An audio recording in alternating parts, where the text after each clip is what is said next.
Hi there, welcome back to Fully Blessed. I'm Amanda, and this is the channel where we discuss timeless truths about issues that are important to women of faith.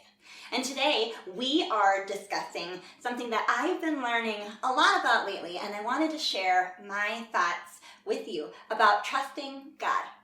This is something that's obviously really important, and we all, every single one of us, will work through, battle through this issue at some point in our lives.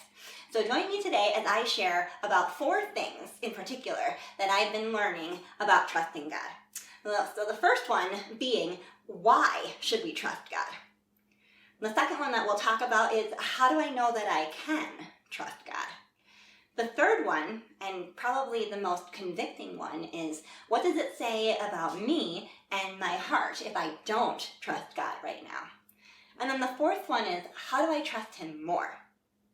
So, why should we trust God?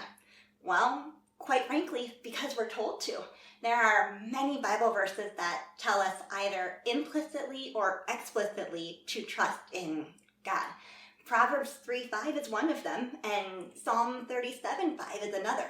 So basically, we're commanded to trust God. And one of the reasons why we should is simply because He knows the beginning from the end. God is omniscient. He has all knowledge. There's nothing that He doesn't know. And so that means He's trustworthy because He already knows everything that's going to happen. He knows the beginning from the end. So we can trust Him that He knows everything, nothing will take Him by surprise, and He has everything in His control. And that may not always be easy to grasp, especially when sad or scary things are happening in our lives, but it is nonetheless a reality. And so how do I know that I can trust God? Well, first of all, because He's promised to never leave us. This is so comforting to me to know that no matter what, in the stage of life that we're in, when things change all the time, that God will never leave me, and I can always count on Him. No matter else what happens, that will stay the same. I also know that I can trust Him because He's promised to keep His words. And relatedly, He's never yet failed to keep a promise.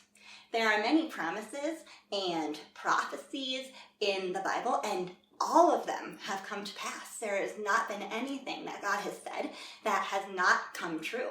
And so we know that He is reliable and He is faithful. So that tells me that I can trust Him. He's also told us in the Bible that He does not lie. So I know when He says something, I can take that to the bank. So what does it say about me if I'm not trusting God right now? Well, probably one of 2 things. It might just simply be that if I'm not trusting Him in some particular area, maybe I just need a little bit more teaching. Maybe it's something that I'm still working through understanding theologically. And that's okay. Everybody needs time to grow, and God is very patient as He teaches us and helps us to grow. So we keep working at it. But most often, it's the second one, and that is fear. Usually when we're having a hard time trusting God, it's because we are afraid. And it might be rightly so, but we're letting our fear get in the way and become more consuming, and our attention is more on that than on God. So that is really convicting, and that's something that I've been working through a lot in my own personal life. And so just as an encouragement to you, keep wrestling through that. Keep pushing and seek some help in that. So how do I trust Him more? How do I trust God more and more in my life? Well, 2 of the biggest helps that you've heard me say many times before on this channel would be, keep reading your Bible.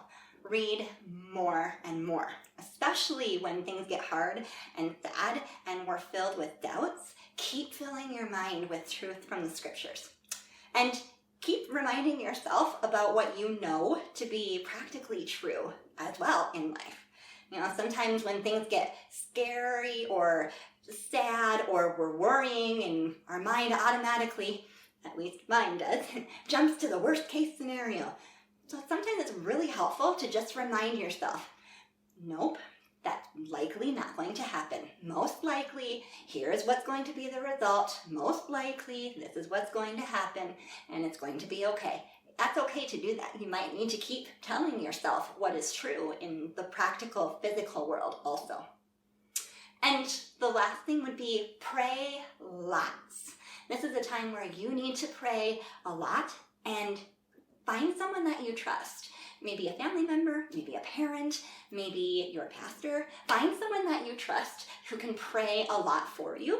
And going back to our second point, if that's some knowledge issues that you might need to be working through, get some help with that too. If you're having a hard time trusting God with something and you know it's because you don't have everything to the best of our ability worked out in your mind and in your heart, get some help with that. So ask someone to be praying with you and studying the scriptures with you. Get that accountability. Also, ask God for help in understanding this. It's totally okay to say, Lord, I don't understand. Please help me to understand this. This is hard. Please help me to understand this. And it's okay to also ask God, Lord, show me what you're doing here. I don't understand. Show me your will. Show me how you're working in my life. Help me to see what you are doing. And so I wanted to end with something very important, especially when we're talking about when sad or scary things happen in our lives. It's okay to acknowledge reality in our prayers. God is fully aware of everything that is happening, and He is fully aware of just what you are going through. You do not have to pretend everything is okay, I have no problems, all is good, there's nothing wrong. That's not true. We know it isn't, and He knows it isn't. So it's okay to say, Lord, I am really scared right now because X, Y, and Z is happening. Lord, I don't know how this is going to turn out. I don't know how I'm going to be able to take care of this need. Lord, would you help me? Would you answer this prayer? Would you clear the way for me? And then ask Him to give you peace, and ask Him to show you His will. And also keep in mind too, like I said, that you don't have to just pretend everything is okay. It's all right to acknowledge the truth. Nowhere in the Bible are we told to ignore reality and just pretend that just because we are Christians, life is hunky-dory all the time. We know that's not true. So I hope that this has been an encouragement and a blessing for you today. If it has, please like and subscribe. Share with someone who might need this encouragement, especially if they're going through a hard time. We all do. And I'll see you again next time. And remember that you are fully blessed because of the work that Jesus has done in your life. So go and be a blessing today.